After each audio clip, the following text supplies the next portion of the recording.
अब मैं ट्विंकल से आग्रह करता हूं कि वो मंच पे आएं और हम लोग संवाद करेंगे। ट्विंकल से परिचय आप लोगों का है, हमारे विभाग की एक तरह से महत्वपूर्ण हस्ती के रूप में है।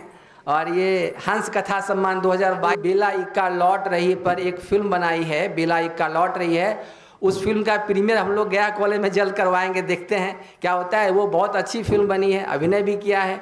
तो कला, संस्कृति, कहानी, लेखन से हर चीज़ में ये पार्टिसिपेट कर रही हैं। कथा देश में भी इनका कथा समाख्या में एक कहानी इधर हाल में आने वाली है। तो ट्विंकल आप डर भी लग रहा है, पहली बार मैं ऐसा कर रही हूँ तो डर तो ट्विंकल मुझे लग रहा है जैसे सीबीआई का क्वेश्चन आपसे पूरा पत्र बना। नहीं सर, ये ऐसा कुछ नहीं है।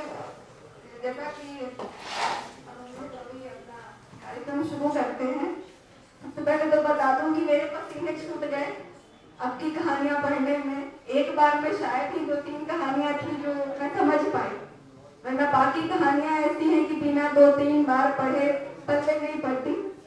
तो शायद ये आपकी विषय ये खुशी की बात है कि 3 बार में आपकी समझ में आई।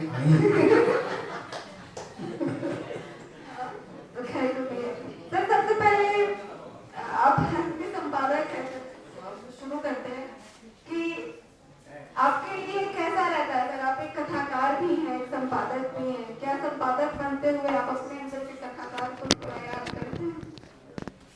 संपादकीय लिखना और कहानी लिखना दोनों में मतलब कोई इन जैसी कहानियां मैंने नहीं लिखी हैं।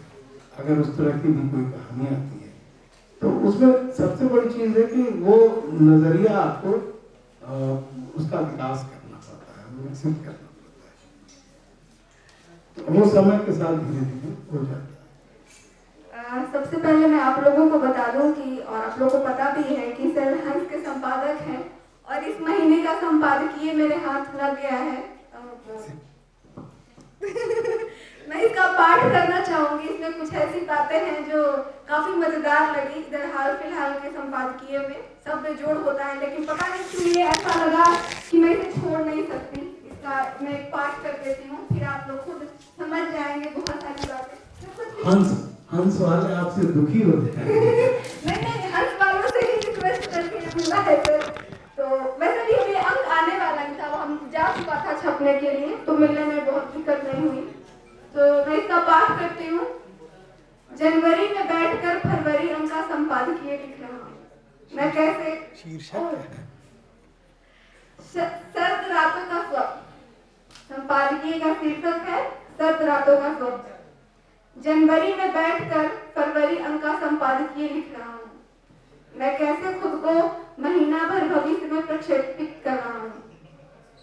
सृजनात्मक साहित्य की बात अलग है, उसमें 2-4 महीने तो क्या 10-20 साल के इधर उधर होने से भी कोई खास फर्क नहीं पड़ता। हाँ, साहित्यिक प्रवृत्तियां क्रांतिकारी रूप से बदल जाएं तो बात अलग, लेकिन ये भी इतनी तेज गति से नहीं बदलती। आज भी 19वीं सदी के अंत और 20वीं सदी के पूर्वार्ध में लिखी गई रचनाओं की तर्ज पर कोड़ियों कहानियां चली आती है। माथा खुजाते खुजाते असल में गंजा हो गया हूँ। नवयौवनाएं अंकल जी के गदगदाने लगी हैं, जाने कब दादाजी भी कहने लगे। अपनी किस्मत उनकी मर्जी, अपने उस्ताद की तरह मैं ताउम्र जवान रहना चाहता हूँ, भरी जवानी में मरना चाहता हूँ। आमीन। साहित्यिक पत्रिका का संपादक हूँ तो मुझसे अपेक्षा की जाती है कि साहित्य केंद्रित संपादकीय लिखूं। मैं खुद भी ऐसा चाहता हूँ। बार बार तय करता हूँ कि इस बार भक्ति काल से रीति काल तक नुकीले पत्थर उछालूंगा। हिंदी नवजागरण में अनेक छद्मों का पर्दाफाश करूंगा। तमाम साहित्यिक धाराओं को समझने समझाने की कुचेष्टा में भिड़ूंगा, या फिर उन अदबी देवों को दरकाऊंगा जो खामखा इतिहासकार बनने का स्वांग धर बैठे हैं। आगे की दिशाएं भी उसी तरह से देख लूंगा जैसे जनवरी में बैठकर फरवरी का संपादकीय लिख रहा हूँ। प्रबोधन, उद्दीपन या नवशास्त्रीय काल से फिसलते हुए स्वच्छंदतावाद, प्रकृतिवाद की धारा में बहते हुए छायावाद की संज्ञा पर नाक घोंसी खोदते हुए अथार्थवाद के रास्ते नई कहानी से टकराऊंगा। फिर आधुनिकता, सामूहिकता पर केंद्रित उत्तर आधुनिकता और जटिलताओं से भरे व्यक्तिवादी अस्तित्ववाद के अंतर और साम्य गिनाऊंगा। जादुई यथार्थवाद की बुद्धियों को सुलझाऊंगा। सब में मीन मेख निकालूंगा, विद्वजनों से इन्हें सबके लिए सरल बनाने का आग्रह करूंगा। साथियों और अगली पीढ़ी के लेखकों से इस पर जागरूक होने की मांग रखूंगा। फिर इन प्रवृत्तियों की बेड़ियों से सर्वथा मुक्त होकर बिल्कुल नई उड़ानों की अपेक्षा करूंगा। इतनी मशक्कत इतिहास में गाद पंक्ति तो दर्ज करा ही देगी। आत्ममुद्रा के सागर में गोते लगाना बड़ा ही सुकून भरा होता है, पर भाई एक बार देख तो लोग की चड्डी बची भी है अवसर कर कहीं गिर गई। ऐसा न हो कि गोताखोरी से बाहर निकलूं और खुद को नंग हड़प पाऊं। किंतु साहित्य पर फोकस कर संपादकीय लिखने की सारी योजनाएं धैर्य की तरह रह जाती है। पिछले 10 साल से तो यही देख रहा हूँ। डॉन का स्मरण करता हूँ। वह उनकी विलक्षण प्रतिभा थी कि उससे निर्मित उनका कद्दावर बौद्धिक कद तथा उनसे पीछे की वर्षों की वर्जिश वे समय समय पर बड़े गंभीर साहित्यिक संधात्की पर केंद्रित संपादकीय भी ठोक मारते थे। उनकी स्मृति को सादर नमन। लेकिन मैं जब भी ऐसा कुछ करने की तैयारी करता हूँ तो एक बहाने के तौर पर ही सही देश विदेश में कुछ न कुछ ऐसा जरूर घट जाता है या घटा दिया जाता है कि मैं वापस अपने कंफर्ट जोन में गोते लगाने लौट जाता हूँ। 100 साल बाद दुनिया फिर से सन्निपात की चपेट में अमृत प्राप्त करने की हवस में डूबे अनेक अल्फानव तरह तरह की कवायद में जुटे हुए। कोई फिजूल खर्ची का रिकॉर्ड तोड़ रहा है, संसद में बहसों से बचने वाला अरबों रुपए का नया संसद भवन करवा रहा है, कोई भूगोल ही बदलने की तैयारी में है, इतिहास में बिखरे अपने टुकड़ों को बटोर इतिहास पुरुष बनने की कुटिल चेष्टा कर रहा है, तो कोई अफवाहें फैलाकर सत्ता हड़प लेना चाहता है। तुर्की का पैंथुरानिज्म का ख्वाब फिर से जोर पकड़ रहा है। पूरे सेंट्रल एशिया पर अपना साम्राज्य कायम करने की उनकी लिप्सा बलवती होती जा रही है। उनकी ही सर पर अजरबैजान के कारावाह की नाकेबंदी कर रखी है। लाखों लोग तबाह हो रहे हैं। इधर पुतिन सोवियत जैसे महासंघ का निर्माण करने के लिए तावले और खूंखार हो उठे हैं। क्या पता कब चांद हो जाए। उनके झूठ से आरंभ हुए यूक्रेन युद्ध में लाखों जाने जा चुकी है। बड़ी संख्या में दोनों मुल्कों से लोग पलायन कर रहे हैं। आपदा में अक्सर तलाश देने वाले हम भी बेशर्मी से उस बहती गंगा में हाथ धो रहे हैं। कोने में सिमट जाने के बावजूद चीन अपनी दादागिरी से बाज नहीं आ रहा। ताइवान से लेकर हिंदुस्तान तक उसकी नापाक निगाहें गड़ी हुई है। उधर पूरी दुनिया को अपने खूनी पंजों से खरोच चुकी सुस्ताती अमेरिकी चीले अब भी अपनी गंदगी में निथरी नजर आ रही है। यूरोप दक्षिणपंथी अतिवाद की गिरफ्त में है। अफगानिस्तान हो, ईरान हो या एक बड़ा अरब संसार, उनकी पुरुषवादी सत्ताएं औरतों को एक छोटी सी खिड़की वाली दीवार में छिलवा देने पर आमदा है। धर्म अपने चरम विकृत रूप में मानवता के चिथड़े उड़ा रहे हैं। सालों से निजात पाए बगैर मुक्ति नहीं मिलेगी। नस्लीय और लैंगिक हिंसा भी उफान पर है। हमें कराने की जरूरत नहीं, हम भी इसमें आकंठ डूबे हुए हैं। उधर प्रकृति का दोहन जारी है। पूरी कायनात एक हाट बन गई है। सत्ता बाजार में बदल गई है। सब जल्दी जल्दी सब कुछ चल लेना चाहते हैं। बेशक कुदरत जाए भाड़ में और इंसानियत ब्लैक होल के भीतर। अब इन बातों को कैसे नजरअंदाज किया जा सकता है? इन पर आंखें मूंद कैसे खुद को साहित्य सैद्धांतिकी की विलासिता में डुबोया जा सकता है? मैं चाहकर भी नहीं कर पाता। यूं तो वैकल्पिक इतिहास रचतिस्मार खां बनने की परंपरा अपने देश में सदियों पुरानी रही है और विश्व भर के राजतंत्रों में भी आदिकाल से इसका फैशन चला आ रहा है। किंतु बिल्कुल नए संदर्भों में और अलग इरादों के साथ जिस कौशल के क्वेंटिन टैरेंटिनो ने 2019 में बनी once upon time in Hollywood नाम की अपनी फिल्म में इस युक्ति का प्रयोग किया है वो विलक्षण है। फिल्म जाने माने और विवादित फिल्म निर्देशक रोमन पोलंस्की की पत्नी अभिनेत्री शैरन टेट की मैंसन परिवार द्वारा की गई जघन्य हत्या को केंद्र में रखकर बनाई गई है। फिल्म के अंत में निर्ममता से खत्म कर दी गई गर्भवती शैरन टेट के हमलावरों का नाश करते और शैरन को जीवित बचा देते टैरेंटिनो के नायक जिस खूबसूरत स्वप्न को जन्म देते हैं कि काश ऐसा होता। मुझे लगता है संभवतः हम सभी ऐसे ही अनूठी भर स्वप्न देखना चाहते हैं। वैकल्पिक इतिहास भूलना चाहते हैं, लेकिन कब से एक तय करना मुश्किल है। ऐसे तो अतीत की कमराओं में घुसते घुसते बिग बैंग तक पहुंच जाएंगे तभी संतुष्ट नहीं हो।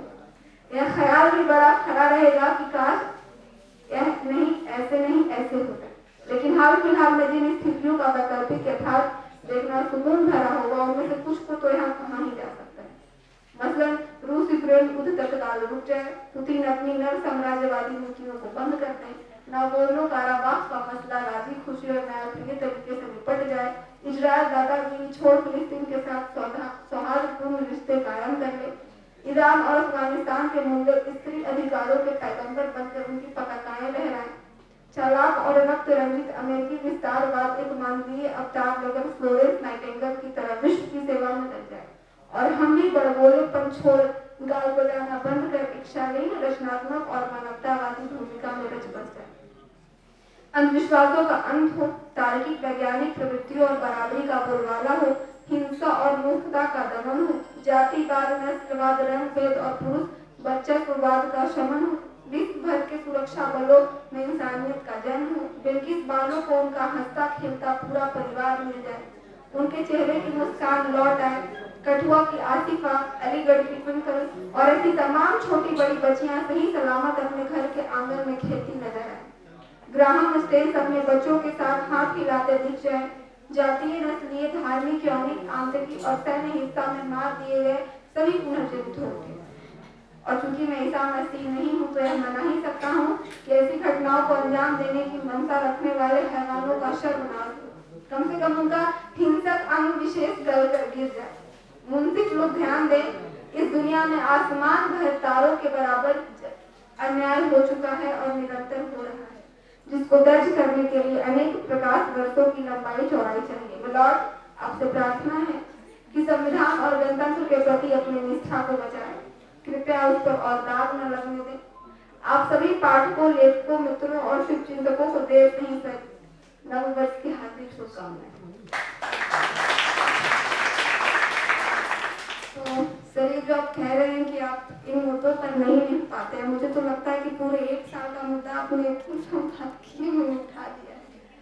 सर, सबसे पहले एक सवाल इसी से कि आप संपादक हैं और जिस तरह से आप सत्ता में जो भी रहे, किसी की भी सरकार रहे, आप सच बोलने से नहीं डरते हैं। इसको जैसा कि अभी आपने बताया भी कि कई बार गालियां पड़ती हैं, लोग पत्थर लेके खड़े रहते हैं, डर नहीं लगता है आपको?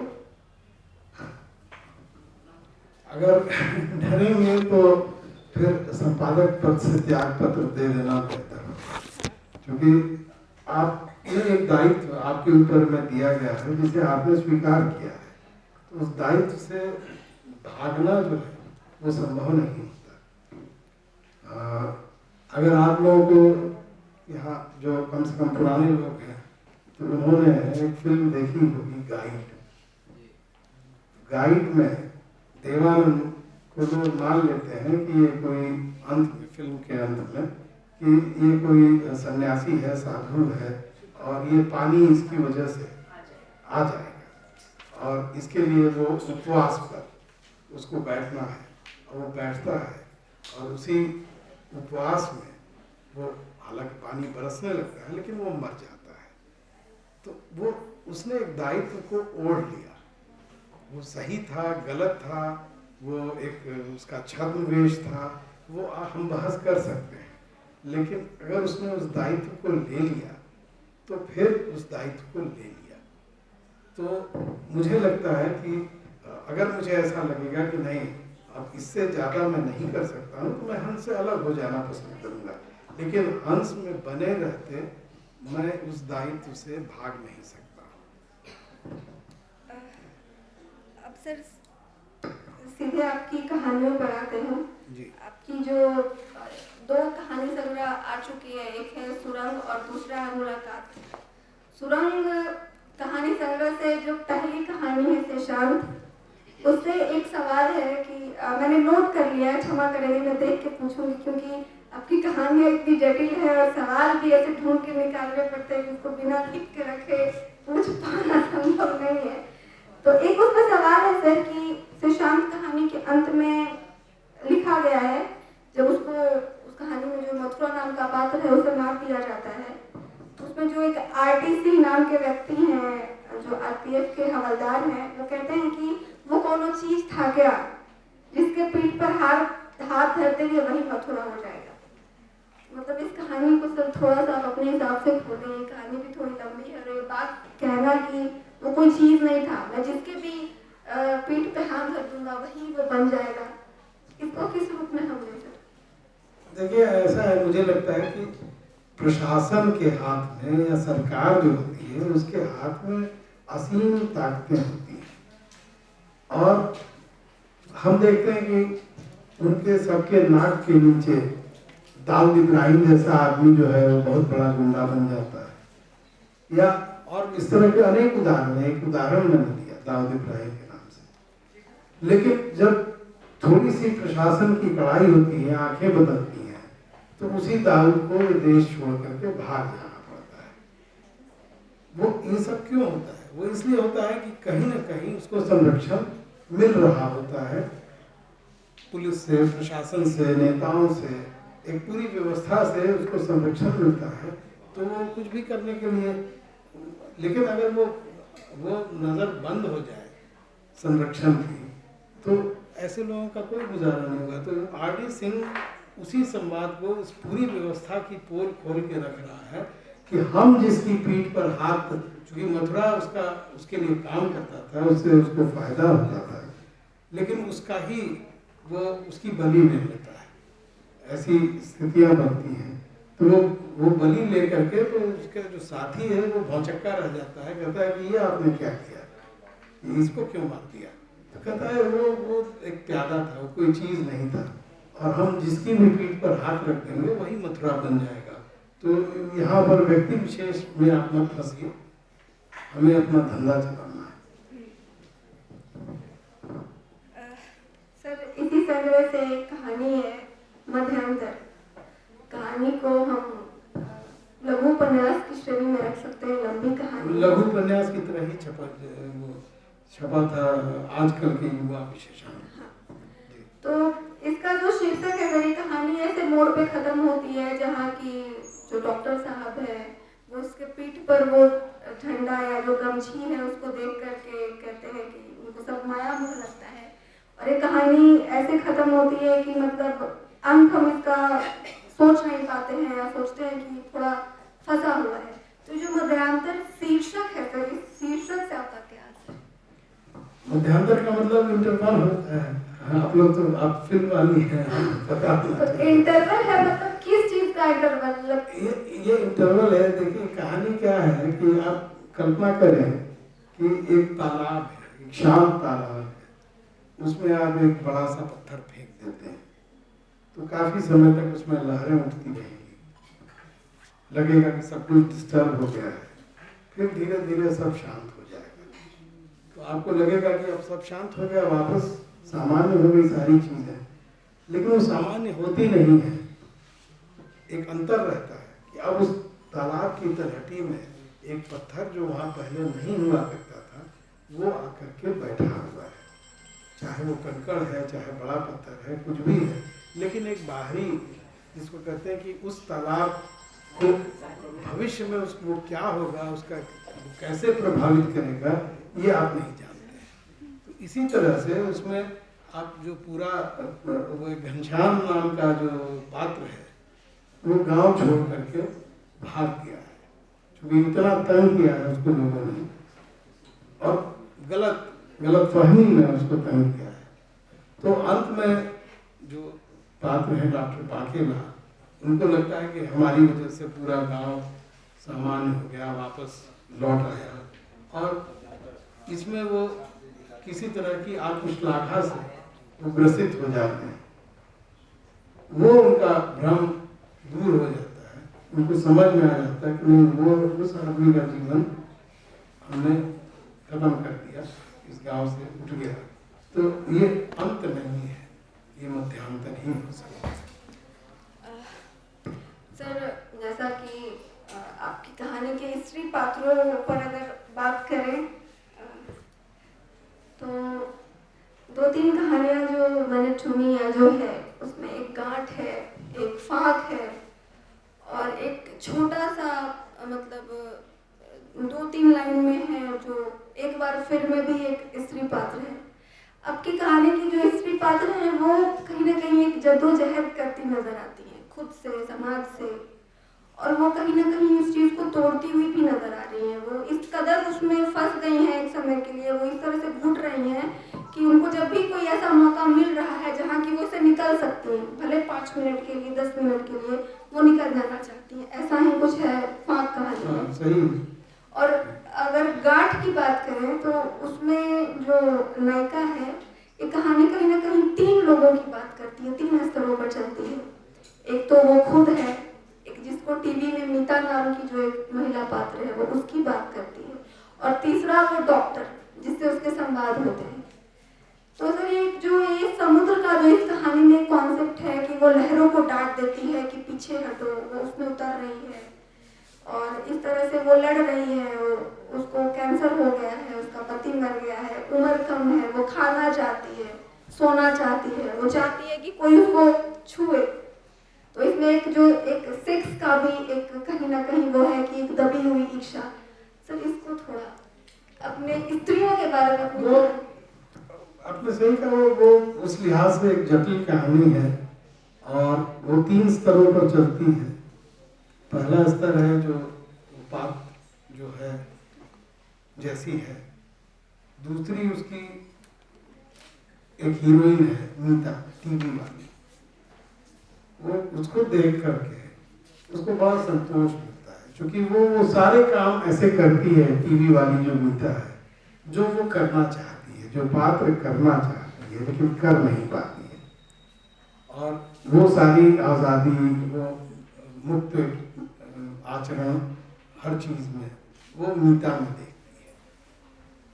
मीता उसके लिए एक मुक्ति का बिंब बन गया है, तो इसलिए वो अच्छा लगता है। और मुझे लगता है कि बहुत सारे लोग जो टीवी देखते हैं, जो इस तरह के परिवेश से आते हैं, इस तरह के संस्कारों से आते हैं, उनको उस तरह के पात्र अच्छे लगते हैं क्योंकि वो बिना किसी खतरे के उस लिबरेशन को, उस लिबर्टी को, वो उसको एंजॉय करते हैं, उसको उसका आनंद लेते हैं। और वो एक तरह का आप ये भी कह सकते हैं कि जैसे प्रेशर कुकर की सीटी होती है कि प्रेशर कुकर फट न जाए तो उसमें एक सेफ्टी वाल्व होता है। तो समाज जो है इस तरह के सीरियल बना के एक सेफ्टी वाल्व का भी काम कर रहा है, हालांकि वो समाज फट जाता तो ज़्यादा अच्छा होता। एक इसकी बात छूट रही है सर, वो है एक बार फिर की जो लड़की है जो आती है पैसे की अटैची लेकर के, और उस अटैची के ऊपर एक झीनी सी नाइटी रखी रहती है। तो जब ये लोग उससे पूछते हैं कि ये क्या है, ये किस लिए है, तो वो कहती है कि ये सरकार की पारदर्शिता आया उनको समझाने के लिए। वो लड़की देखिए, उस लड़की वो जिसको कहते हैं कि अपने समय की मार चोट खाई हुई लड़की है, जिसको कि अपने शरीर को बेचने का धंधा करना पड़ता है। और वो कहती है, ये किन लोगों के पास आई है, ऐसे लोग जो एक सांस्कृतिक केंद्र के निर्माण के लिए एक बहाने के तौर पर या एक एक्सक्यूज बना करके, और ये एक बड़ी घूस की रकम। एक मिनट सर, यहाँ पे मैं आपको थोड़ा सा क्षमा चाहूंगी अगर आप बुरा न मानेंगे तो। सर एक कहानी हंस में 2002 में छपी थी जहाँ तक मुझे पता चला है, और आपका भी एक सांस्कृतिक केंद्र है सर जो 2003 में बना जी।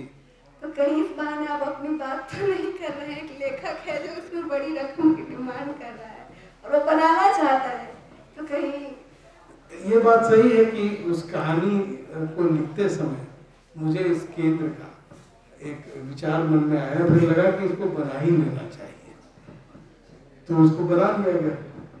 लेकिन ये भी बात सही है कि हमें उस तरह की राशि किसी ने घूस में नहीं दी। तो आप देखेंगे कि उसमें जो घूस की रकम लेकर के वो भवन बनाने की कोशिश कर रहे हैं, उनका वो भवन नहीं बन पाता है, उनकी प्राथमिकताएं बदल जाती हैं। जब पैसे आ जाते हैं तो उनको लगता है कि अरे हमारे तो इतने बहुत अति आवश्यक खर्चे पहले से खड़े थे हमारे माथे पर, हमने तो ध्यान ही नहीं दिया था। तो वो सब में कटते कटते कटते कटते अंत में होता है कि हम लोग 10-20 हज़ार रुपया कहीं पर हम लोग चंदा दे करके और अपना एक अपराध बोध कम कर लेंगे। तो लेकिन रेनेसांस बना बिना घूस के पैसों के। इसी में सर एक पंक्ति आती है उस लड़की के लिए ही कि मैं तो बस पावर के साथ जो एक रोमांच आता है वो मैं हूँ। तो इसको मतलब कि कैसे लिया जाए कि पावर के साथ रोमांच, जैसे जब पावर आ गया तो लड़की या हाँ, तो वो एंजॉयमेंट जो है ना वो पावर के साथ जुड़ा रहता है। वो इस तरह का वो सारी चीज़ें। और आप देखेंगे, आप जहाँ भी जाएंगे ना, आप नेताओं के पास चले जाइए, बड़े सरकारी अफसरों के पास चले जाइए, तो आपको इस तरह की चीज़ें, वो वहाँ का नॉर्म है, वहाँ की सामान्य बात है। तो ये सारे रोमांच जो है वो पावर के साथ आते हैं। मानते हैं वो भी अछूते नहीं बचे हैं, जिनको आप श्रद्धा से नहीं देखते वो भी अछूते नहीं बचे हैं। सर, जो आपकी दूसरी कहानी सुन रहे हैं, मुलाकात, उसकी जो पहली ही कहानी है वो दूसरी कहानी है शायद मुलाकात। तो सर, जैसा कि लगता है कि ये कहानी एक अपराध बोध की कहानी है जिसमें लिखी गई है। इसमें एक बात समझ में नहीं आता है कि जो अपराध बोध से ग्रसित वो व्यक्ति है, वो कहीं ना कहीं प्रायश्चित करना चाहता है, लेकिन जब सही में बात प्रायश्चित करने की आती है तो वो डरने लगता है, वो भागने लगता है। फिर लगता है कि नहीं, इसमें एक वाक्य भी आया है कि मुझे शुरू से बात पैसों की करनी चाहिए थी। मतलब वो प्रायश्चित भी करना चाहता है, लेकिन अपने हिसाब से। वो प्रायश्चित नहीं करना चाहता है, वो उसका झूठ है, स्वांग है, और उस पूरे तबके का स्वांग है। हम सचमुच में प्रायश्चित नहीं करना चाहते। अगर कोई अपराध हमसे हुआ है तो हम बहाने बना के, हम उसके तर्क गढ़ के उससे बाहर निकलना चाहते हैं। सर, इस कहानी की शैली समझाया मुझे थोड़ी जटिल इस मामले में, कि जो लिखने की शैली है वो क्या है। मतलब अंत जो है उसका थोड़ा मुझे पेचीदा लगा, कि सपना देख रहा है या सच में ऐसा कुछ हो रहा है, वो उससे मिला है। इसको आप सपना भी मान सकते हैं, इसको आप मान सकते हैं कि बहुत लोगों ने कहा है कि जब आप मृत्यु के बहुत निकट का जब अनुभव होता है तो आपका दिमाग जो है वो बहुत तरह के ट्रिक्स प्ले करता है। बहुत लोगों को लगता है कि वो पूरी की पूरी अपनी जिंदगी एक मिनट में फिल्म की तरह उसकी मुख्य बातें देख लेते हैं। बहुत लोगों को एक प्रकाश भरी सुरंग दिखाई देती है। इसका कोई दैवीय चमत्कार से कोई लेना देना नहीं है। आपका मस्तिष्क एक कंप्यूटर है, और कंप्यूटर बंद होने के पहले इस तरह के जिसको कहते हैं कि आपके ऊपर में एक असर डालता है। तो ये जो मार्ग है, जो चमक रहा है, जो जगमगा रहा है, वो एक, चूंकि वो आदमी खुद भी बहुत बीमार है जो कहानी लिख रहा है, और वहाँ उसकी मुलाकात दूसरे आदमी, तो ये सब उसके भीतर में, उसके दिमाग के भीतर में चल रहा है।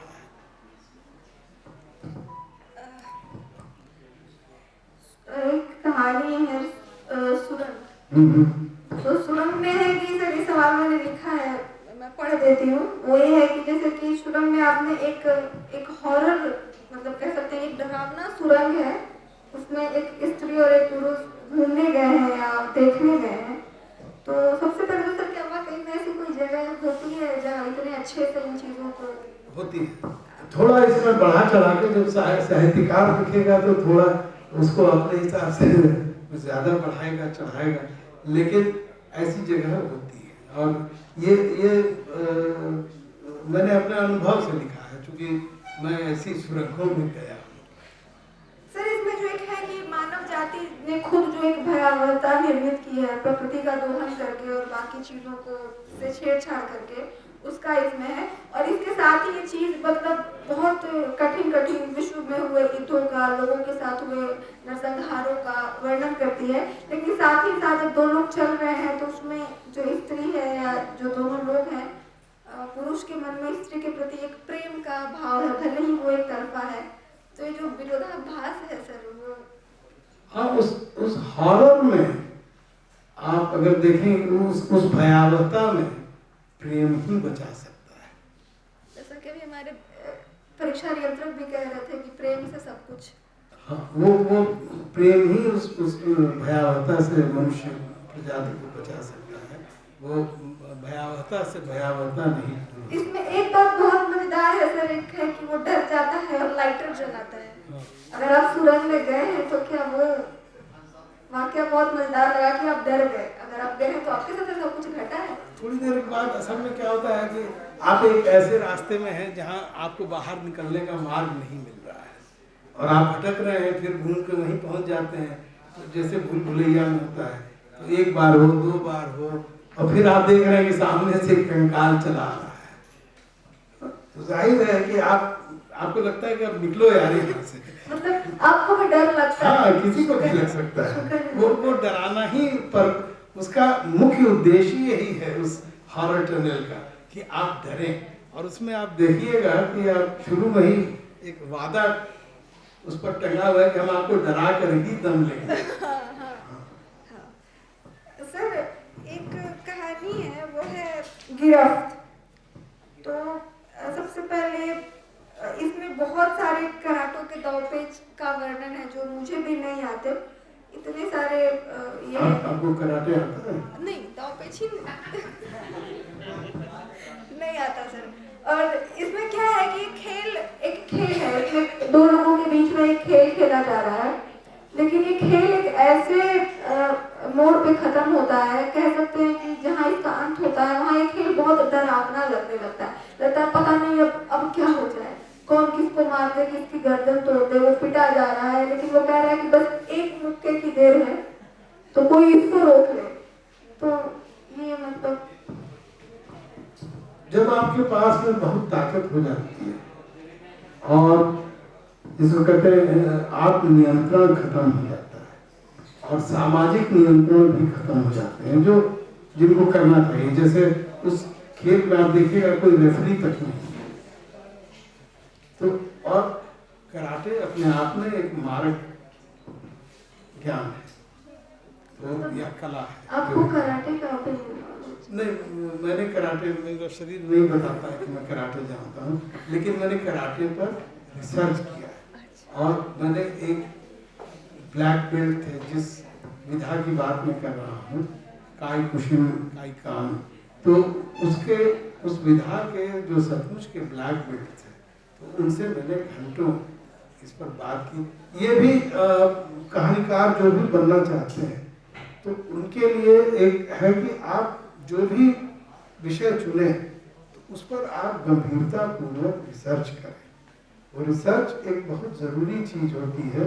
किसी भी कहानी का कोई भी आप दृश्य लिख रहे हैं तो उसको समझने के लिए और उसको समझाने के लिए। एक बार चेखव एक बहुत बड़े रूसी कहानीकार थे, तो उनका कहना था कि एक होता है कि आप लिखें कि वो कमरा था, उसमें एक खिड़की थी, और तो अगर आपकी आँख नज़र के सामने वो कमरा है या आपने उसको देख लिया है पूरी तरह से अपने मानसिक आँखों से ही कि साहब वो कमरा किधर खुलता है, उसमें खिड़कियाँ कहाँ खुलती हैं, उन खिड़कियों से बाहर का क्या क्या दृश्य दिखाई देता है, उसमें रास्ता कहाँ से आ रहा है, अगर ये पूरा का पूरा नक्शा आपके सामने में खुला हुआ है, तब अगर आप लिखेंगे कि वो एक कमरा था उसमें एक खिड़की थी, तो आप अपनी बात को ज़्यादा बेहतर तरीके से पाठक तक कम्युनिकेट कर पाएंगे।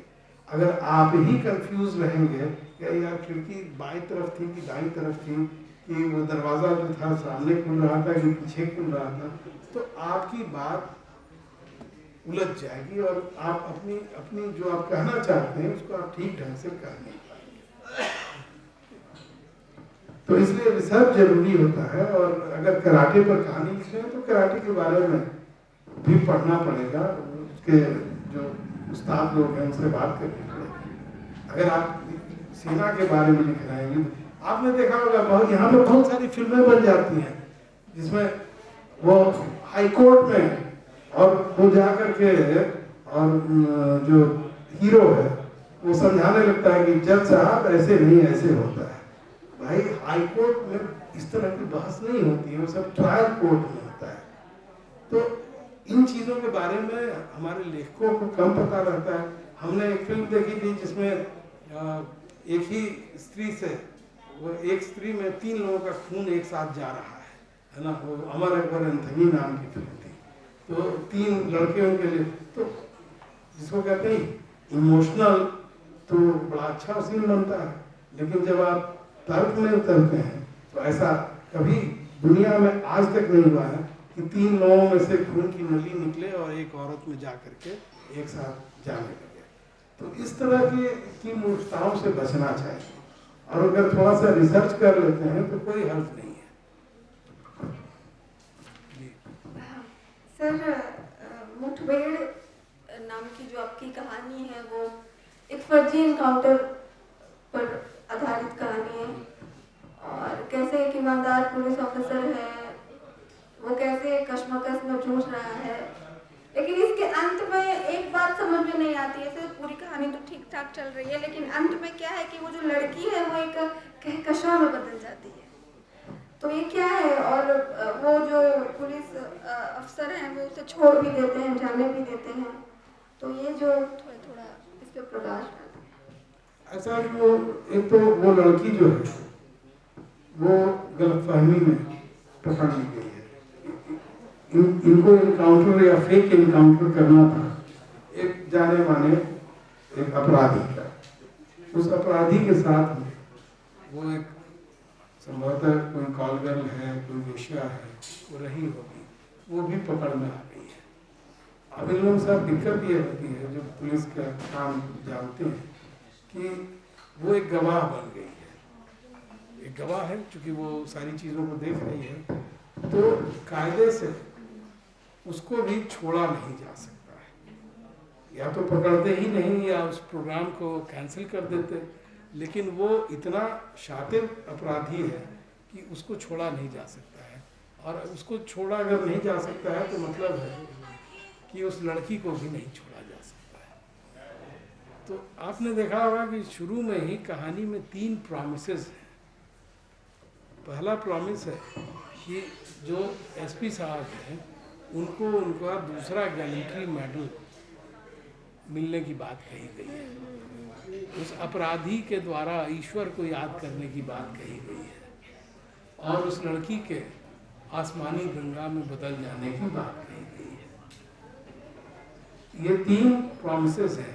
जब आप अंत में पहुंचते हैं तो वो एक तरह का जिसको कहें कि क्राफ्टीनेस है, एक जो लेखकीय अधिकार की चीज़ होती है। तो आप बताते हैं कि वो लड़की जो है वो सब पहले तो आप दिखाते हैं कि एसपी साहब उस लड़की को छोड़ देते हैं।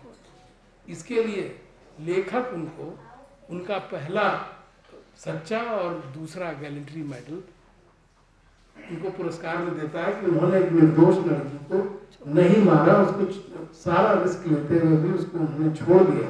तो इसके लिए आपने एक बहादुरी का काम किया।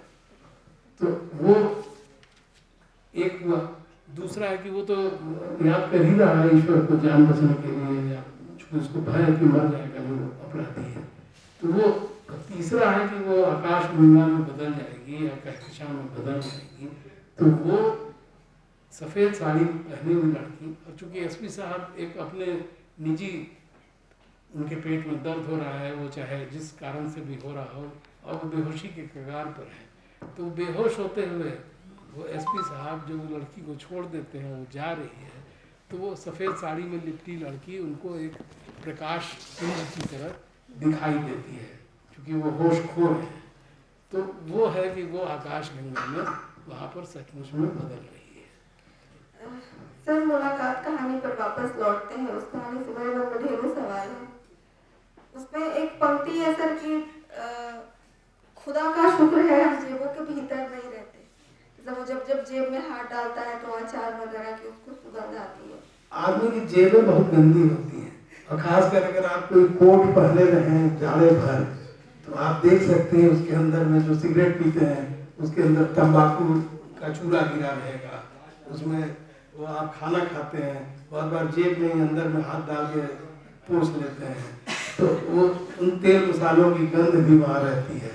तंबाकू का चूरा भी रहता है, पुराने सिक्के रहते हैं, पुराने नोट रहते हैं, जो सीले हुए नोट रहते हैं। तो जेबों में बहुत भयानक गंध हो सकती है। और वो जो लड़का है जो उनके घर का नौकर है, तो वो कह रहे हैं कि वो तब हमारी जेबों में रहा करता था। मतलब उसकी वो सारी स्थिति वो क्या रही होगी वो उससे स्पष्ट हो जाता है। और जेब में रहा होगा का एक दूसरा तात्पर्य है कि आपने एज इफ उसे खरीद रखा है। इसी में एक पंक्ति और है सर कि जब वो प्रायश्चित करने की बात करता है और कहता है कि जैसे भी हो तुम बताओ, तुमको जो करना है कर लो। या मैं मुक्त होना चाहता हूँ, मैं बहुत सह रहा हूँ पिछले दिनों से, मुझे नींद नहीं आती है, मैं बीमार हो गया हूँ। तो वो कहता है कि तुमने कितना सहा, अगर सबको जोड़ लो तो 5-6 महीने। तो इस पर थोड़ा ये उस पात्र का जो हम समझते हैं कि हमने पश्चाताप तो बहुत कर लिया, हम तो खुद ही इतना परेशान रहे हैं, है ना। तो भाई आप कितना परेशान रहे होंगे, ये उस पर जो है उस छद्म को तोड़ने फाड़ने की कोशिश कर रहा है। और सर परेशान करने का जो एक है कि जैसा कि अब हम थोड़ा पीछे जाना चाहेंगे तो शायद आपसे कुछ और सीखने को मिले। ये जो प्रायश्चित का जो कॉन्सेप्ट है वो कहीं ना कहीं हम शुरुआत में जाके देखते हैं तो लोगों के लिए अलग अलग था, तथाकथित सवर्णों के लिए अलग, तथाकथित निचली जातियों के लिए अलग। हाँ, अगर आप मनुस्मृति में जाते हैं तो सबके लिए अलग अलग था। और जो सवर्ण जाति के जो सबसे उच्च पद पर बैठे हुए लोग थे तो उनके लिए तो सारी चीज़ें बहुत सुविधाजनक थी, ना किसी तरह का अपराध करके वो मामूली सा दंड दे करके आर्थिक वो बच जाते थे। लेकिन उसी तरह के अपराध में जो शूद्र लोग थे उनको बड़ी कीमत चुकानी पड़ती थी। इसमें एक और ऐसी पंक्ति है इसी कहानी में कि ठीक है, जैसे मैं थोड़ा और इसको सरल करके मैं बोलती हूँ, मुझे आसानी होगी आपको समझाने में। वो ये है कि इसमें है, वो कहता है कि ठीक है मैं प्रायश्चित करूंगा, तुम्हें जो करना है तुम मेरे साथ कर लो। वो कहता है कि कैसे, उसमें वो प्रभुत्व भाव वाली जो बात है वो मैं कहाँ से लाऊंगा, ठीक है मैं तुमको मार दूंगा या कुछ भी। और ऐसा असल में भी देखने को मिलता है सर कि लोग चोरी छुपे ही मार देते हैं। अगर हमें किसी से खुन्नस है कि तथाकथित उच्च जाति से तो उसको नहीं, ये यहाँ पर तात्पर्य इस बात से नहीं है, यहाँ पर है कि वो कहता है कि मेरे पास वैसा बरामदा नहीं है ना। तो बरामदा जो है वो उस प्रभुत्व की बात कर रहा है, जो उस अकड़ की बात कर रहा है, एक हिंसक अकड़ जो एक उच्च कुल में होती है ना। तो कहता कि मैं उसे कहाँ से लाऊंगा, बदला कैसे पूरा हो सकता है। बदले के लिए तो सारी स्थितियाँ बराबर की होनी चाहिए ना, बराबरी की होनी चाहिए, तभी मैं बदला ले पाऊंगा ना। लेकिन यहाँ तो सवाल है कि बदला भी मैं इसलिए ले रहा हूँ कि तुम चाहते हो कि मैं तुमसे बदला लूँ, तो वो भी तुम्हारी मर्जी पर है। और इसीलिए वो अंत में कहता है कि मुझे बदला नहीं चाहिए तुमसे। आपकी कहानी है सर मिट्ठू, जो काफी मजेदार कहानी है। और मजेदार इस मामले में है कि उसमें जो तोता है वो बहुत ही स्मार्ट है। सर जैसा कि आप प्रेमचंद की बात कर रहे थे, आपने उनकी कहानियों के उदाहरण भी दिए, मैं उनकी एक कहानी का जिक्र मैं यहाँ पे करूँगी। उनकी एक कहानी कवन थी, उसमें जो एक पात्र था वो भी व्यवस्थाओं से कुचला हुआ गरीब तबके का व्यक्ति था, जिसको केवल खाने से मतलब था। उसको वो इतना निराशावादी हो गया था कि उसके घर में लाश पड़ी है और वो उसको जो चंदे से पैसे इकट्ठे होते हैं उससे वो बाहर जाके दारू पी लेता है, घर पे खा लेता है। लेकिन ये जो मिट्ठू कहानी का जो नायक है उसको मैं देख रही हूँ कि वो वहां से 2 बिस्कुट चुरा के ले जा रहा है। कल उसकी बेटी का जन्मदिन है, उसको लेने, उसका ऑपरेशन होने वाला था, उसकी किडनी खराब है, लेकिन वो इतना गरीब है कि डॉक्टर से साठ-गांठ करके वो ऑपरेशन भी नहीं करवाता है। तो ये जो दरिद्रता का भाव है। साथ ही इसमें एक बात ये भी है, लेखक की नजर से जो इसमें एक बात आई है कि आसपास देश विदेश में बहुत सारी घटनाएं घट रही है, इस पर हमारा ध्यान जाता है, लेकिन जो हमारे पास में इतनी दरिद्रता है, घोर अभाव है, उस पर हमारा ध्यान कैसे जाएगा। अभाव से ही जूझ रहा है वो। कहानी का वो एक मुद्दा है और ये है कि आप देश भर के दुनिया के आप इथियोपिया पर आंसू बहा दीजिएगा, आप कहीं के पर भूकंप आया तो उस पर आप रो लेंगे, लेकिन आपको अपने अगल बगल की त्रासदियाँ नहीं दिखाई देती हैं। वहाँ हम बहुत ही कठोर हो जाते हैं कि हमारे बगल का आदमी जो है उसके जीवन में क्या चल रहा है, वो उसका अच्छा हो रहा है कि बुरा हो रहा है, या हम उसमें अगर कोई हाथ बटा सकते हैं या नहीं बता सकते हैं। लेकिन हमें वो दिखाई नहीं देता है। तो हम बहुत सेलेक्टिव तरीके से देखना हम लोगों ने आरंभ कर दिया है। जिन चीज़ों में लगता है कि इसमें हमें कुछ श्रेय मिल सकता है, इसमें कुछ तालियां मिल सकती हैं, उनको तो करने के लिए हम रुचि दिखाते हैं। लेकिन जहां हमें अपने घर के नौकर चाकर नहीं दिखाई देते हैं, हमें अपना ड्राइवर नहीं दिखाई देता है। ये जो है ये एक बड़ा एक छद्म है जिसका टूटना जरूरी है। तो सर, आपकी कहानियों में जो एक जातीयता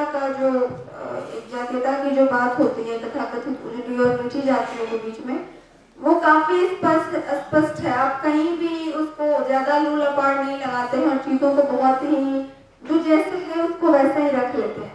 तो इसमें एक बात है गालियों का प्रयोग।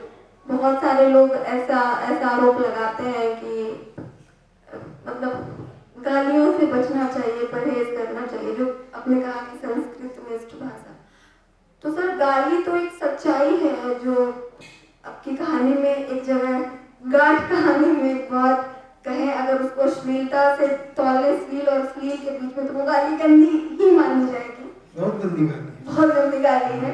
तो इसको कैसे, अगर गालियों को हटा दिया जाए तो क्या लगता है कि वो जो दो वर्गों के बीच में भेद है वो मुश्किल नहीं हो जाएगा? क्योंकि उस गालियों से ही तो तोला जा रहा है कि आप नीची जाति के हैं, तो वो गाली हम आपको देंगे, तो वो आपका एक कह सकते हैं कि आपका ठप्पा लग गया है उस गाली। ये सोचना गलत है। मैंने बहुत ही कुलीन जाति के लोगों को बहुत ही भद्दी गालियां देते हुए सुना है। मेरे अपने दादा वो ऐसे बोलने के लिए फारसी भी बोलते थे, लेकिन जब गालियों पर उतरते थे तो बहुत ही भयानक गंदी गंदी गालियां देते थे। तो इसलिए उसका तो कोई ये नहीं है कि आप गालियों से आप कहें कि इसकी जाति क्या है। और दूसरी बात यह है कि उसमें जो आप गालियों की बात आप करें, कहानी में गालियाँ होती हैं, उसके लिए जो मैंने आपको पहले बताया मन से कि गालियों से बहुत गुरेज नहीं करना चाहिए जी। और हाँ, अनावश्यक रूप से गालियाँ देने की कोई ज़रूरत नहीं है। खाली दिखाने के लिए कि साहब वो हम गैंग्स ऑफ वासेपुर बना रहे हैं, तो हमें हर 2 लाइन के बाद एक बार माँ बहन की गाली देनी ही देनी है। वो ऐसी मजबूरी नहीं होनी चाहिए। एक कहानी है सर, खेल। सबसे पहले तो सर, आप ऐसी छोटी छोटी बातें जो आप अपनी कहानियों में लिखते हैं, क्या आप वाकई में उसको ऑब्जर्व करते हैं? क्योंकि बहुत महीन चीजें जो हम मैं बहुत पुराना यात्री रहा हूँ ना, मैं रेलवे की यात्रा में, और जब आप जाते हैं अक्सर यहाँ पर ट्रेनें लेट होती हैं, अब आप बैठ गए तो कुछ करना नहीं है, तो आप इस तरह के खेल करते हैं, खुद से बाजी लगाने लगते हैं कि मेरे 100 गिनने तक गाड़ी जरूर आ जाएगी। ऐसा मुझे लगता है अमूमन सबने किया होगा। जो लोग कई बार यात्रा करते रहे हैं तो उनको लगता है कि अच्छा, फिर आपको लगता है, फिर आप जाके चोरी से 99 पर रुक जाते हैं, वहाँ होल्ड करते हैं कि अब शायद कुछ बदलेगा, परिवर्तन होगा। तो ये जब आप रेलवे का स्टेशन जो है ना, वो एक बड़ी विचित्र जगह है जहाँ आप कई तरह की चीज़ें आप देख सकते हैं, ऑब्जर्व कर सकते हैं। जैसे कि इस कहानी में एक बहुत मजेदार बात है, वो जो आपने ऑब्जर्व किया वो है कि 2 बच्चे हैं, वो पेशाब से पेशाब की धार लड़ा रहे हैं और देख रहे हैं कि किसका ज्यादा दूर तक जाता है। 2 बच्चों के बीच में वहाँ पे चल रहा है। ऐसा मैंने देखा है। नहीं, जब मैं पढ़ी तो ऐसा मुझे भी याद आया कि शायद मैंने भी कहीं देखा है। तो ये चीजें सर, इसमें एक लाइन है सर, वो ये है कि लोगों के अंदर गिद्ध उठेगा। लोगों के अंदर अगर संरक्षण लोग व्यवस्था को सड़ाएंगे तो लोगों में गिद्ध भी उतरेगा, ये है लाइन। हाँ। है ना? तो स्पष्ट है। तो इसमें थोड़ा और जैसे सारी की सारी व्यवस्था अगर सड़ा दी गई हो, है ना, और वो जिसको कहें कि करप्ट, स्टेबलाइजर, जो वो स्टेबलाइजर बनाता है और वो बोलता है कि जल जाता है वो बहुत, हाँ, वो पावर स्टेबलाइजर बनाने की उसकी कंपनी है, वही बेचता है और बड़े गर्व से बता रहा है कि ऐसे शहरों में जहाँ बिजली 200 से लेकर 400 वोल्ट तक बल खाती है, तो कीमती यंत्रों के साथ साथ हमारा स्टेबलाइजर भी जल्दी ही उड़ जाता है। और ऐसे शहरों में हमारे उत्पाद की खपत बहुत अच्छी है, तो उसका सारा ठाट बाट जो है वो उसी पर टिका हुआ है ना। दूसरे जो छोटे शहरों की, मझोले शहरों की जो एक दुर्दशा है पावर को लेकर के हुआ करती थी, अभी तो काफी सुधार है, लेकिन ऐसी स्थिति होती थी कि जब दिन भर में 2 घंटे भी बत्ती नहीं, बिजली नहीं आती थी, और जो आती थी वो इतना फ्लक्चुएशन उसमें रहता था कि आपके टीवी है, फ्रिज है, सब जल जाते थे। तो वो कहता है कि उन्हीं तरह के शहरों पर ही, उनकी ही दुर्दशा पर मेरा भी तो ठाट बाट टिका हुआ है। तो ये उसको अचानक ये बोध होता है कि मैं भी वही काम कर रहा हूँ, मैं कोई दूसरों से बेहतर नहीं हूँ। लेकिन फिर उसका एक तर्क गढ़ता है जो अमूमन हर आदमी करता है कि लेकिन भाई इसमें हमारा क्या दोष है। अब व्यवस्था को व्यवस्थापक लोग चलाएंगे तो लोगों में गिद्ध भी उतरना लाजमी है ना। तो मैं कर रहा हूँ तो इसमें कोई गलत क्या है, या ये अकेले मेरा अकेले का दोष नहीं है। हाँ। सर एक कहानी है अविश्वसनीय जी। इसमें एक बुजुर्ग की डायरी को केंद्र में रख करके ये कहानी लिखी गई है, उसी से संवाद, मतलब वहीं से कहानी शुरू होती है। ये जो अविश्वसनीय शब्द आया है, लगा मतलब मैंने जब शुरू में पढ़ना शुरू किया तो ठीक है, मुझे लगा अंत में मुझे समझ में आ जाएगा, पर ये अविश्वसनीय कुछ समझ में नहीं आया। वो अविश्वसनीय किस मामले में है, जैसा कि इसमें जिक्र है उसमें सारी स्थितियां दी हुई है कहानी में कि अविश्वसनीय होने के लिए वो अगर हो सकता है सिर्फ वो जिसको कहते हैं कि सेक्स के रूप में नहीं, वो किसी भी तरह से उसमें लिखा हुआ है कि ये जबकि कहानी है आज से 150 साल पहले की वो पात्र है, तो हो सकता है कि उस समय में पति का इंतजार किए बिना खाना खा लेती होगी, तो वो भी उसको अविश्वसनीय बनाने के लिए काफी है। तो आप उस समय की स्थितियों को देखें ना, उस समय की जो सामाजिक जो मर्यादाएं थीं, जो मान्यताएं थीं, जिनको माना जाता था कि हर स्त्री को ऐसे ही चलना चाहिए, उसमें से उस धारा से अगर आप जरा सा भी डेविएट करते हैं, जरा सा भी अलग होते हैं, तो आप अपने को अविश्वसनीय बना लेते हैं। आपके प्रति जो है वो 10 आदमी आपकी निंदा करने के लिए खड़ा रहेगा। तो ये एक ऐसी स्त्री की कहानी है, और वो अविश्वसनीय होना, वो छोटी से छोटी बात के लिए आप अविश्वसनीय हो जाते हैं, और वही स्त्री की स्थिति थी आज से 150 साल पहले एक पुरुष वर्चस्ववादी समाज में। सर अभी अगर स्त्रियों की हालत देखें, आप संपादक हैं, आपके पास बहुत सारी कहानियां आती हैं, तो अभी आप इसको कैसे देखते हैं? क्या कुछ बदलाव हुआ है कहानियों में? वो अपनी बात आप खुल के कह रही हैं, अभी भी कहीं ना कहीं वो फंसी हुई हैं उसी पे? नहीं, देखिए कुछ महिलाएं अभी भी फंसी हुई हैं। मेरे पास राजस्थान से बुजुर्ग महिला का फोन आया था, नैसर्गिक मानवीय संरचना है और उसका ये है, और उस हिसाब से कहें तो उसमें मैंने बहुत तीखे शब्दों में पुरुष वर्चस्ववाद को तोड़ा था। तो लेकिन अगर आप कहेंगे कि हाँ, एक जो आम ट्रेंड है उसमें शहरों में तो वो लिबरेशन काफ़ी तेज़ी से आया है, लेकिन अब कस्बों से भी बहुत, जिसको कहते हैं कि इस तरह की कहानियाँ आने लगी हैं, और वो अच्छा लगता है कि जहाँ पर स्त्री अपने आप को लिबरेटेड महसूस कर रही है। हाँ, जो इंस्टीट्यूशनलाइज हो गई है, जो उस परंपरा में फंस गई है, और ऐसे पारंपरिक राज्यों में जहाँ उनसे दूसरा कुछ और अपेक्षा की नहीं जाती है, तो उन जगहों पर दिक्कत है, उसमें थोड़ा अभी समय और लगेगा। कहीं ना कहीं स्त्रियों के साथ, मुझे जहाँ तक, क्षमा करेंगे, जो मेरी समझ है मैं बोलना चाहूँगी कि कहीं ना कहीं महिलाओं को ये लगता है कि उनको शुरू से इस लायक बना दिया गया है कि अगर पुरुष उनको रोकता है या टोकता है किसी बात पे, तो उनको लगता है कि सामने वाला मेरी फिक्र कर रहा है। और एक हाँ, नहीं, और भी बता रहा हूँ, हरियाणा में तो ये भी है कि अगर पुरुष नहीं मारे 2-4 थप्पड़ तो मुझे प्यार नहीं करता है। भैया, ऐसा प्यार आप अपने पास ही रखें तो बेहतर होता है, और या इस तरह का प्यार करने का अवसर स्त्रियों को भी दें।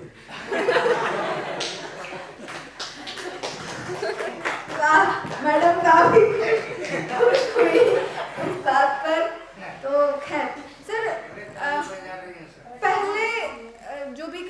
आती थी और अब जो कहानियाँ लिखी जा रही हैं, जो भी युवा रचनाकार हैं, आपने कुछ नाम भी गिनवाए, उनमें भी पहले जो राजेंद्र यादव जी के समय में जो कहानियाँ आती थी और जो कहानियाँ आपके समय में आती हैं, क्या आप दोनों में कोई फर्क कर पाते हैं?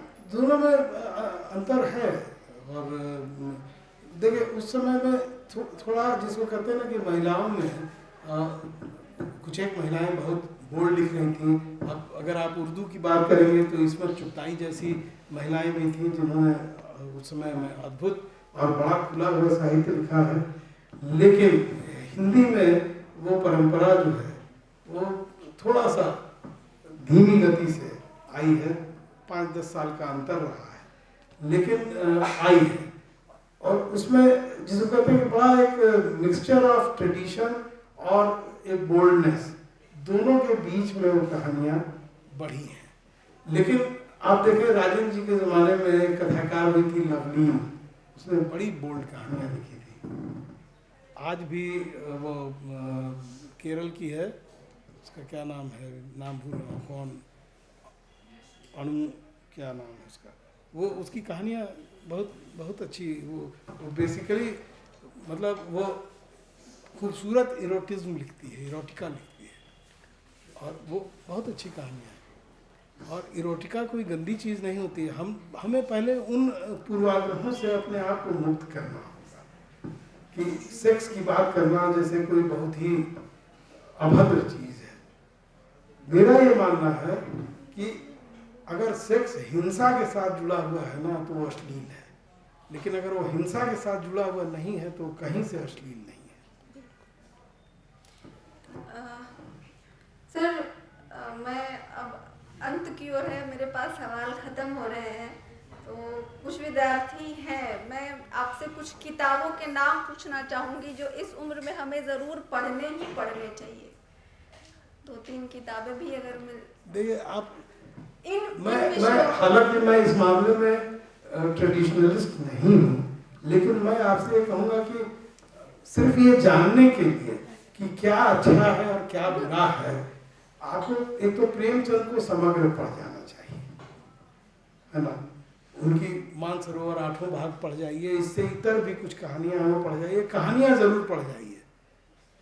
उपन्यास आप बेशक थोड़ा और जब आपका विकास हो जाए तब पढ़िएगा, लेकिन कहानियाँ तो आप पढ़ जाइए। और इसके अलावा आप रेणु को पढ़ जाइए। रेणु जो है वो आज़ादी के बाद का जो आपका रियलिज्म है उसके वो एक बहुत बड़े हस्ताक्षर हैं, है ना। उनको आंचलिक बना करके लोगों ने बहुत गलत काम किया है। उनकी आंचलिकता जो है ना उसमें एक जो व्यापकता है वो अद्भुत है। तो आप रेणु को ज़रूर पढ़ें, आप इनको पढ़ें।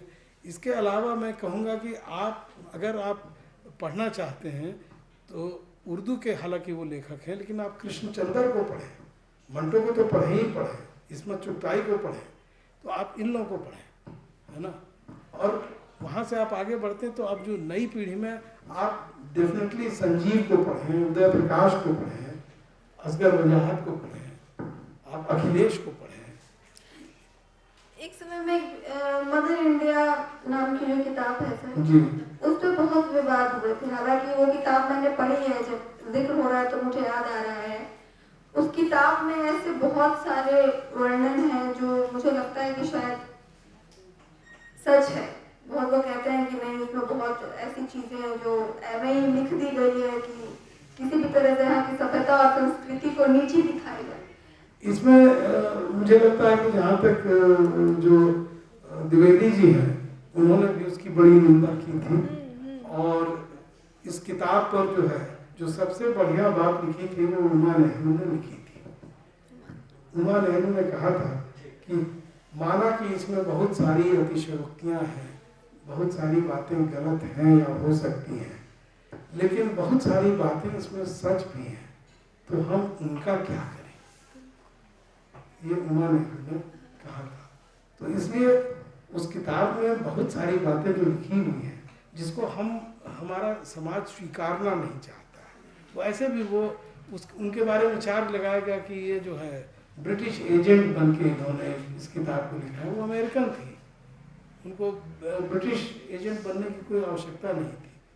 तो हाँ, गलतियाँ हो सकती हैं कि आपकी जो इन्फॉर्मेशन है वो 100% सही नहीं थी, 100% सही नहीं हो कि उसमें कुछ त्रुटियाँ रह गई, ये सारी बातें मानी जा सकती हैं, पर उसका पहले शोध करना होगा कि अगर उसमें गलत था तो सचमुच में क्या गलत लिखा है। एक बात और सर, आप हमेशा धर्म के बारे में, जाति के बारे में संपादकीय में भी लिखते रहते हैं। अभी जो हमारी उम्र है वो कहते हैं कि उम्र भटकने वाली होती है, युवा बहुत जल्दी बह जाते हैं भावनाओं में। तो इसको मैं धर्म से जोड़ के देखूंगी कि भारतीय मतलब भारत के संबंध में आप धर्म को किस तरह से देखते हैं, जो इनके हित में हो, हमारे हित में, हम कैसे ले धर्म को। देखिए, अगर आप वैज्ञानिक हैं, है ना, अगर आप स्टीवन हॉकिंग को पढ़िएगा, a brief history of time पढ़िएगा, या इस तरह की किताबें पढ़िएगा, तो आप पाइएगा कि इस पूरी कायनात में ईश्वर की कोई अस्तित्व हो नहीं सकता है, और उसको समय कब था। अगर बिग बैंग के पहले कुछ नहीं था, नथिंगनेस थी, तो बिग बैंग जब शुरू हो गया तो कायनात बन गई, तो ईश्वर आया कब। इस तरह के बड़े गंभीर प्रश्न हैं जिनसे टकराना जो है वो आपको जाना पड़ेगा, उसमें आपको विज्ञान को समझना होगा, पढ़ना होगा। तो वो थ्योरी गलत हो सकती है, वो थ्योरी सही हो सकती है, लेकिन जब तक बिग बैंग की थ्योरी है तब तक तो ये मानना पड़ेगा कि बिग बैंग तो एक क्षण में हुआ, तो उसके पहले का अतीत क्या था, कोई अतीत नहीं था। क्योंकि समय जब समय ही नहीं था, जब समय और स्पेस, टाइम और स्पेस दोनों एक झटके में बिग बैंग के साथ ही पैदा हुए, तो फिर उसके पहले ना स्पेस था जहाँ ईश्वर रहता, और ना उसके पहले समय था जहाँ ईश्वर आकर के सारी कायनात को 6 दिनों में बनाता बाइबल के हिसाब से, और ब्रह्मा एक अंडा पैदा करते, उसमें से ब्रह्मांड निकलता। तो ये तमाम चीज़ें जो हैं ये परस्पर विरोधाभासी चीज़ें हैं। तो अगर दूसरी चीज़ है, आप देखें कि धर्म से फायदा किसको है। हाँ। धर्म का निर्माण मनुष्यों ने किया है, इसका मतलब साफ है। अब वो मनुष्य ने धर्म बनाया है, ईश्वर बनाए हैं, और उससे लाभ कौन लेता है। हम तो देखते हैं, हमने अपनी दादी को मरते हुए देखा है, उपवास रख रख के, उनको कैंसर हो गया, वो मर गई थी। अपनी बुआ को देखा है, उनको भी बहुत उपवास रखती थी कि वो पूरी सृष्टि का भला करने के लिए उपवास रखती थी। वो क्यों रखती थी वो जानती हैं। मैं बिगड़ता था, कहता था कि ये सब बकवास बंद कीजिए। दोनों की बड़ी, हालांकि दादी की काफ़ी उम्र में मौत हुई, लेकिन मरी वो कैंसर से, डिमेंशिया भी उनको हो गया। हमारी माँ जो है वो भी कैंसर से मरी, हमारी बुआ कैंसर से मरी, हमारी मामी कैंसर से मरी, हमारी भाभी कैंसर से मरी, और ये सब लोग घोर वेजिटेरियन थे, बहुत ईश्वरवादी थे। माँ हमारी थोड़ी तार्किक थी, लेकिन उनको लगता था कि कोई बड़ी शक्ति है ना, तो उसका रूप चाहे जो। फिर जब आप पढ़ते हैं, जैसे मैंने वाल्मीकि रामायण पढ़ी, तो उसमें जो मर्यादा पुरुषोत्तम का संवाद है अपनी पत्नी के साथ में लंका जीत लेने के बाद, तो वो भयावह है।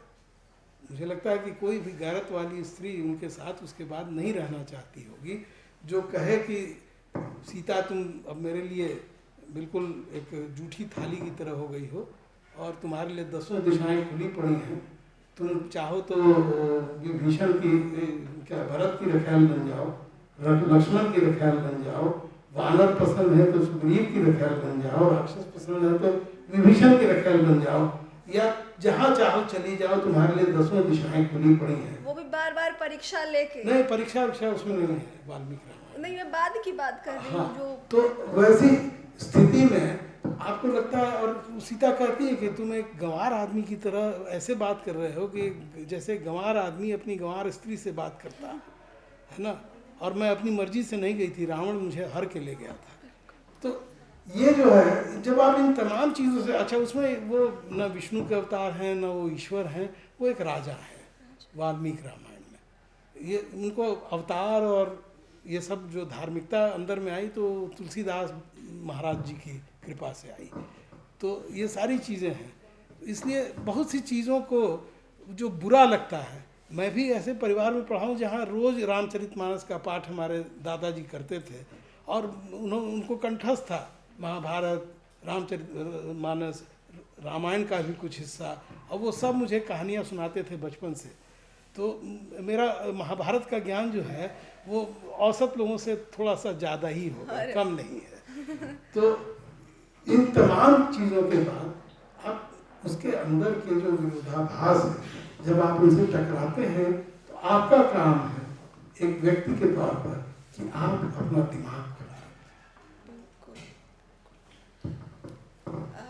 मेरे पास सवाल खत्म हो चुके हैं, मन में है तो मैं बाद में पूछ लूंगी। कुछ बच्चे हैं, उनके मन में अगर कोई सवाल है तो आप। सभी के बीच में उपस्थित होने के लिए। सर, एक कहानी आपकी है फांक।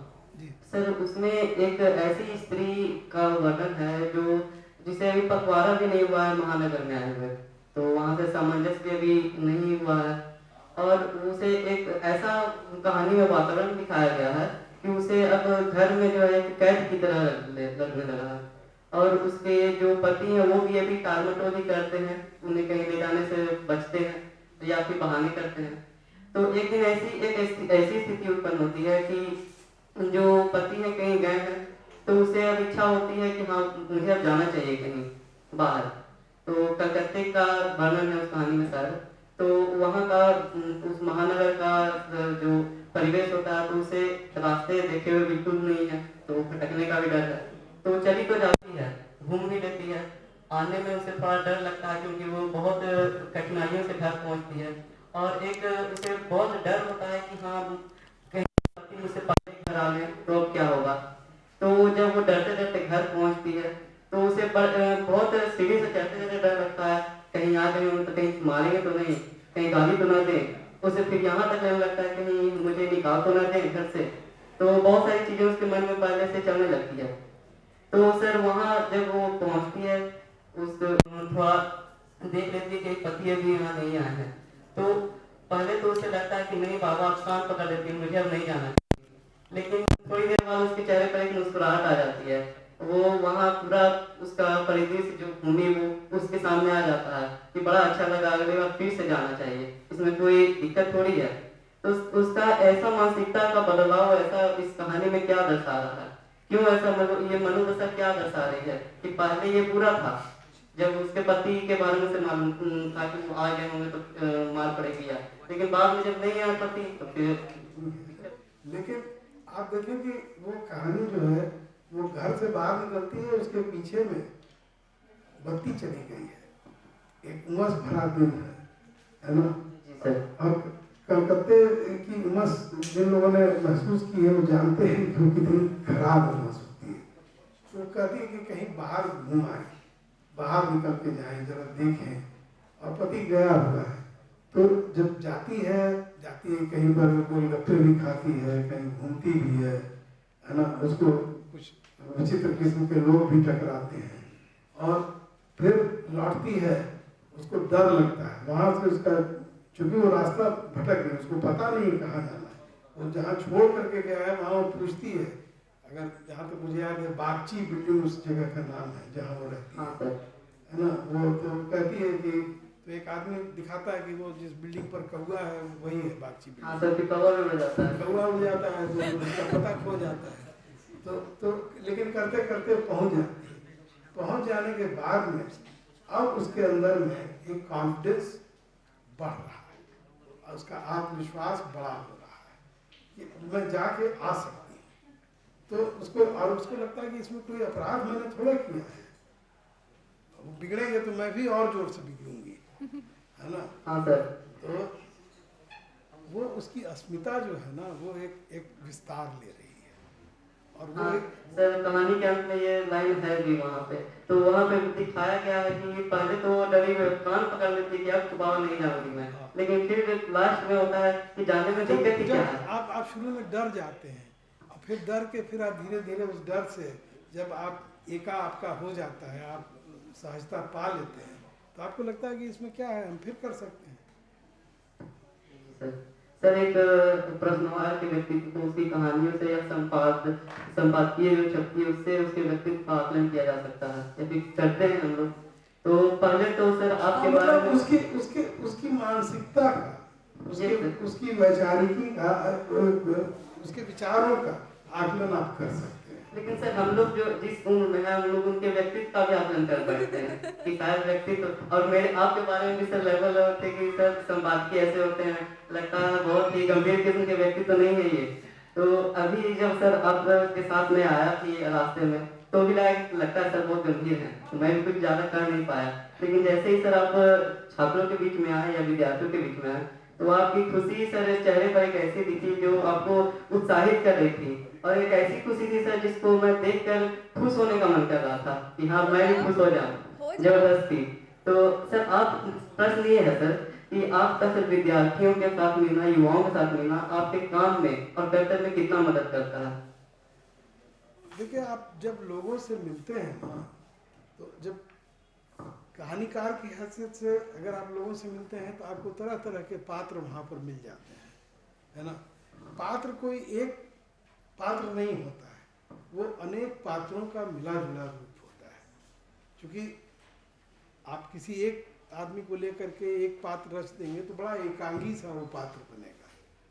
तो कहानी में वो एकांगीपना बहुत अच्छा नहीं माना जाता है, क्योंकि आदमी ऐसा नहीं होता है कि कोई दुखी आदमी है तो लगातार दुखी है, उसके भी जीवन में कुछ हंसी के क्षण आते हैं, कुछ खुशियाँ आती हैं, छोटी ही सही। इसी तरह से कोई आदमी हमेशा खुश है, सुखी है, ऐसा नहीं होता है। सबके अपने अपने दुख होते हैं, अपने अपनी खुशियाँ होती हैं। तो आपको उन लेयर्स को पकड़ने का काम करना होता है। तो उसी तरह से आप जैसे आप मेरा पूरा व्यक्तित्व जो है वो आपके पास जितनी इन्फॉर्मेशन रहेगी, जितनी आपके पास जानकारी या सूचना रहेगी, आप उसी पर आप उसको प्रोसेस कर सकते हैं। हो सकता है कि वो बिल्कुल गलत निकले, हो सकता है मैं बड़ा दुष्ट और बहुत कुटिल किस्म का आदमी निकल आऊँ। तो वो सारी चीज़ें जो हैं, इसलिए आदमी को कभी भी इस तरह के पूर्वाग्रहों को नहीं बनाना चाहिए अपने मन में कि वो अच्छा आदमी है, वो बुरा आदमी है, वो खराब है। हाँ, उसके काम जो है, आपको कोई चीज़ अच्छी लगती है तो आप उसकी तारीफ़ करें, उसका काम खराब लगता है तो आप उसकी निंदा करें, है ना। लेकिन वो नहीं तो उसमें भक्त भी बनने के बड़े हाँ खतरे होते हैं। तो उनसे भक्ति भाव से मुक्त रहना चाहिए अपने आप को। बहुत बहुत धन्यवाद। एक वरिष्ठ रचनाकार, बड़े साहित्यकार, प्रखर वक्ता और हंस पत्रिका के संपादक आदरणीय संजय सहाय सर का गया महाविद्यालय में मैं राहुल मिश्रा हृदय के अंतःस्थली से आपका स्वागत करता हूं और आपके प्रति आभार प्रकट करता हूं। सर, सर्वप्रथम तो आपको धन्यवाद देता हूं कि आपने अपना कीमती वक्त हम सबों के लिए निकाला और हम सबों के बीच आए। सर, बहुत अच्छा लगता है। और मैं इस सभागार में उपस्थित अपने समस्त छात्र छात्राओं से आग्रह करूंगा कि सबसे पहले तो संजय सहाय सर का एक जोरदार तालियों से अभिनंदन व्यक्त करें, उनके प्रति सम्मान का भाव करें।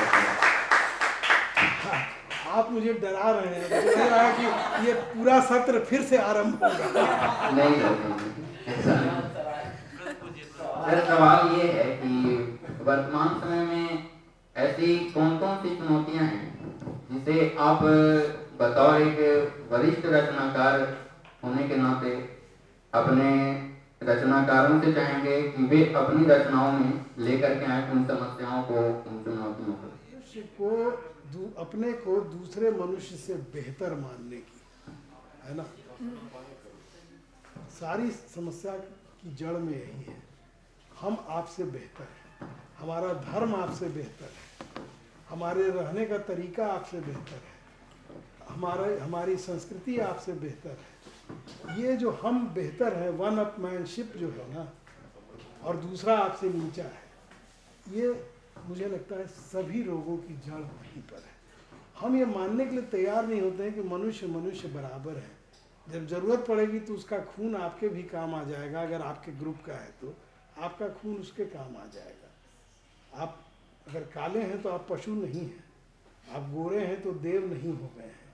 ये सारी चीज़ें जो हैं ये बराबरी का मसला है और आत्मसम्मान का मसला है और मानवोचित गरिमा का मसला है। अगर आप मानवोचित गरिमा दूसरे को दे नहीं सकते हैं तो याद कीजिए वो आपको भी नहीं मिलेगी।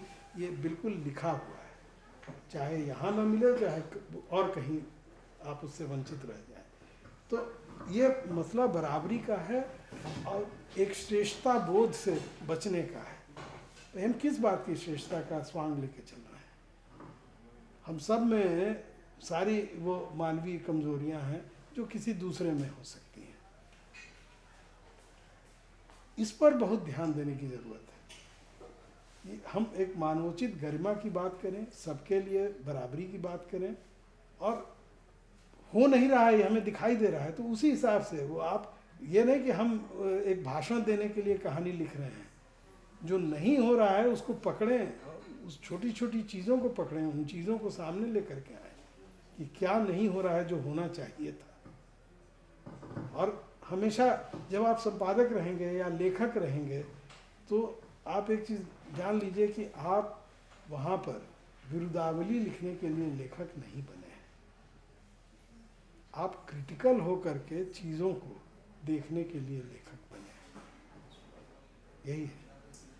सबसे पहले मैं आपको धन्यवाद अर्पित करना चाहती हूँ कि आप इस महाविद्यालय या कॉलेज में आकर हमारे सामने प्रस्तुत हुए हैं और साथ ही हमें आपसे रूबरू होने का मौका दिए हैं। सर, अरे भैया मुझे बांध के लाया गया है।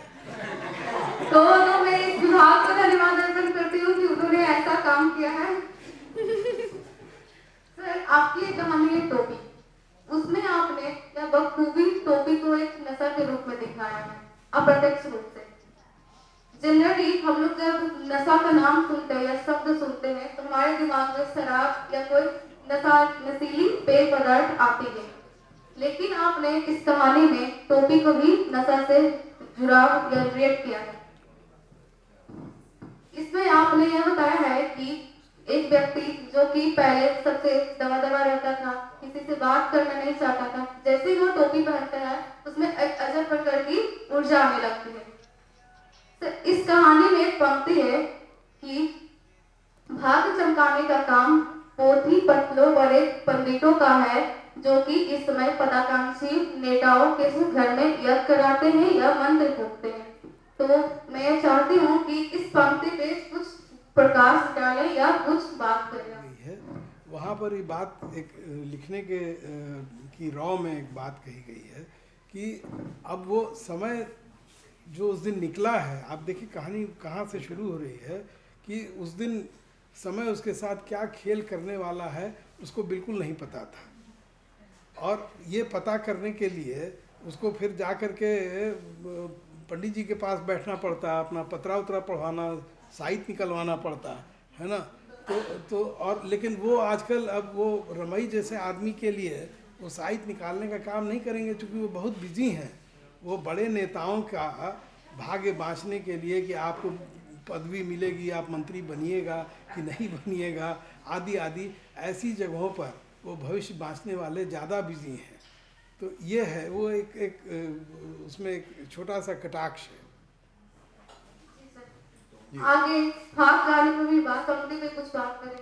ऐसा उनके सामने जो है जो उनका अपना जो उनके संस्कार रहे होंगे, जो उनका समाज को देखने का नज़रिया था, उससे पति थोड़ा आगे है, पति थोड़ा लिबरल है, और कहती है कि और संभवतः मेरी बेटी को भी जब उसका पति मिलेगा तो उसके बारे में ऐसा लगेगा कि नहीं, ये मेरे पिता या मेरे पति से वो बेहतर है ना। तो वो एक स्लो क्रमिक विकास, एक धीमा क्रमिक विकास में हो रहा है, जो समय के हिसाब से थोड़ा परिवर्तन हो रहा है, ये उसकी बात कर रहा है पुरुषों में।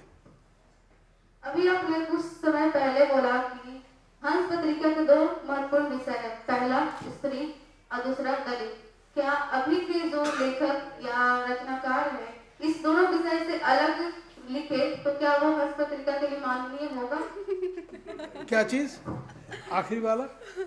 अगर अभी के लेखक या रचनाकार इन 2 विषयों को छोड़कर कोई और अलग विषय को लिखते हैं तो क्या हंस पत्रिका में ये माननीय या स्वीकार्य रूप होगा? ज़्यादातर कहानियाँ ऐसी ही छपती हैं। वो दलित मुद्दों की या स्त्री तो अब कोई अलग से एक ऐसा मुद्दा नहीं है। उसमें काफ़ी कहानियाँ जो आने लगी हैं वो स्त्री पात्रों पर केंद्रित कहानियाँ रहती हैं और स्त्री समस्याओं पर भी रहती हैं। सरिता वाली स्त्री समस्या नहीं, वो उनकी बौद्धिकता को लेकर के और कई तमाम चीज़ों, उनकी अस्मिता को लेकर के बातें होती हैं। लेकिन हंस में दलित कहानियाँ शायद मुझे लगता है कि हर अंक में शायद छपती भी नहीं है। तो इसलिए हंस में इस तरह का कोई पूर्वाग्रह नहीं है कि आप दलित कहानियाँ लिखेंगे तो ही छपेंगी। आपकी कहानियाँ अच्छी होनी चाहिए और उसमें अगर कोई दलित, जैसे जो बड़े नाम है, अजय नावरिया नाम है आज के दिन में, या आपके कैलाश वानखेड़े हैं, तो ये लोग जब कहानियाँ लिखते हैं और अच्छी कहानी रहती है तो हम ज़रूर इनको उत्साह के साथ छापते हैं।